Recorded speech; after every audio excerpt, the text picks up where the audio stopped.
ಗಾಂಧೀಜಿಯವರ ಆದರ್ಶಗಳಿಂದ ಗಾಢವಾಗಿ ಪ್ರಭಾವಿತರಾಗಿದ್ದ ತಿರುಪೂರು ಕುಮಾರನ್ ಅವರು ಸಾರ್ವಜನಿಕ ಪ್ರದರ್ಶನಗಳಲ್ಲಿ ಭಾಗವಹಿಸುತ್ತಿದ್ದರು.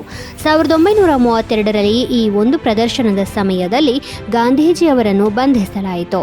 ಸೇಲಂ ಸಮೀಪದ ತಿರುಪೂರು ಸೇರಿದಂತೆ ಎಲ್ಲೆಡೆ ಗಲಭೆ ಮತ್ತು ಪ್ರತಿಭಟನೆಗಳನ್ನು ನಡೆಸಲಾಯಿತು. ರಾಷ್ಟ್ರೀಯವಾದಿಗಳ ಧ್ವಜವನ್ನು ನಿಷೇಧಿಸಿದ್ದರೂ ಕೂಡ ಜನರು ಅದನ್ನು ಹಿಡಿದುಕೊಂಡಿದ್ದರು. ಅವರಲ್ಲಿ ಕುಮಾರನ್ ಕೂಡ ಒಬ್ಬರಾಗಿದ್ದರು.